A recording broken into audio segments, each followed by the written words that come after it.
Gandang gabi po. Kain po tayo ng suha. Matamis po, masarap. Sarap kainin.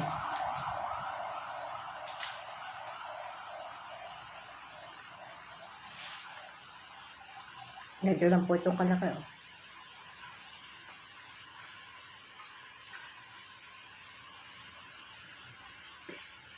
Matamis.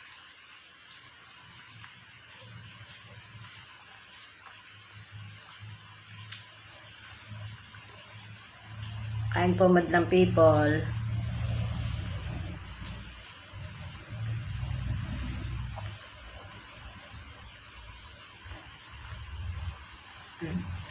Pink. Sarap po.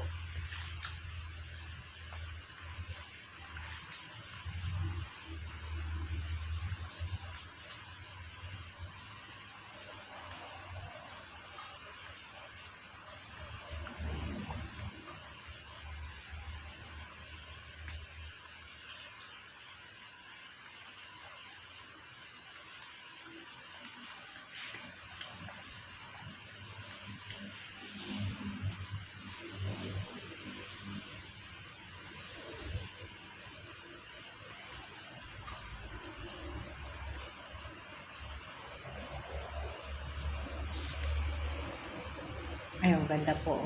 Ganda.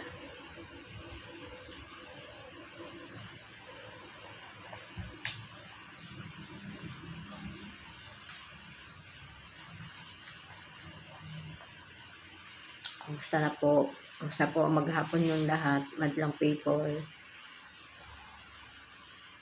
Nawa po'y kayo pagpalain ng Panginoon. Tingatan kayo sa araw-araw yung pamumuhay.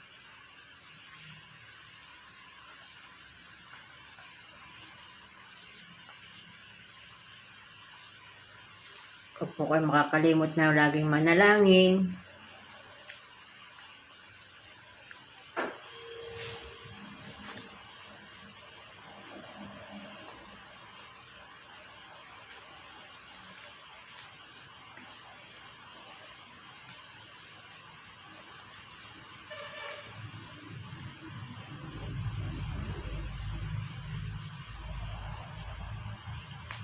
Wala po siyang buto. Wala siyang buto. Maliit. Kahit maliit na buto, wala.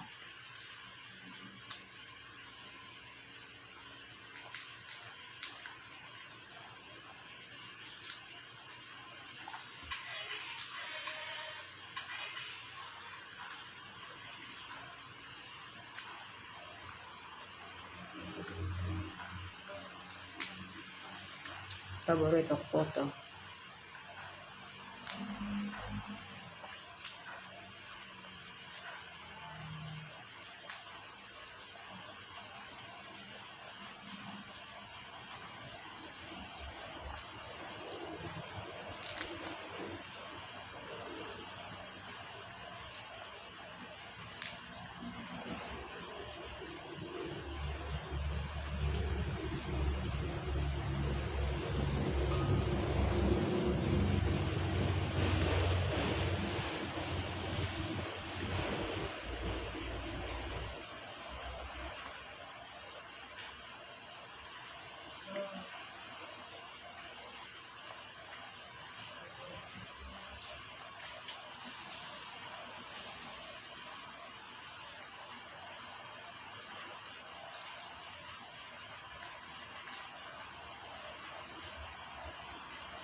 Gusto ko po ang kabak.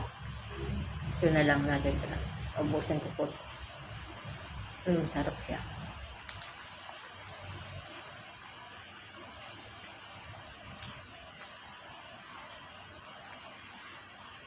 Anong mga salamin?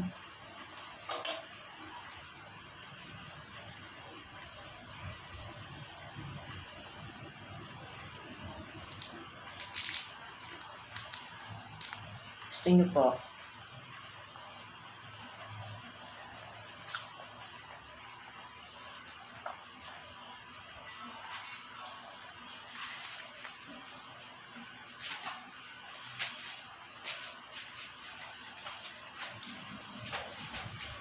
Madlang people. bili na po kayo ng honey. Sarap po ito, lalo po ito kung may kayo sipon, may lagnat, may asthma. Mas maganda po ito sa bata. The best po ito, honey. Lagyan nyo po ng kalamansi, bigyan nyo po. Tapos pwede nyo po itong ilagay sa maligamgam na tubig para inumin. Maganda po ito. Bili na po kayo. May tinda po ako nito. PM nyo lang po ako i-chat sa aking FB para malaman nyo po kung magkano ang presyo. At kung medyo malayo po kayo, may place tayo pagkikita kung saan. Libre delivery po ito. Ako mismo po magde-deliver sa inyo pag kayo umorder sa akin. Kaya bili na po kayo. Honeybee.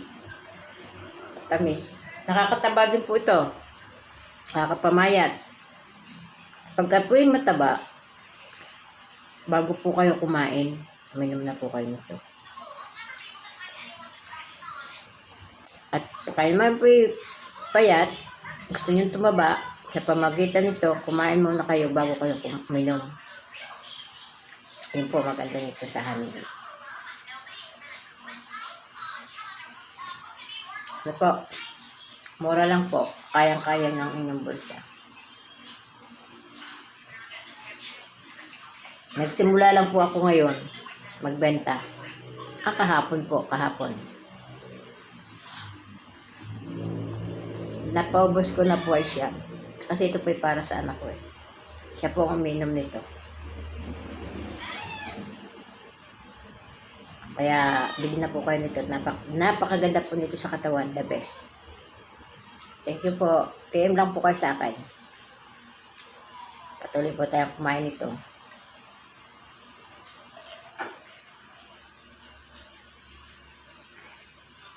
Bye-bye po. God bless.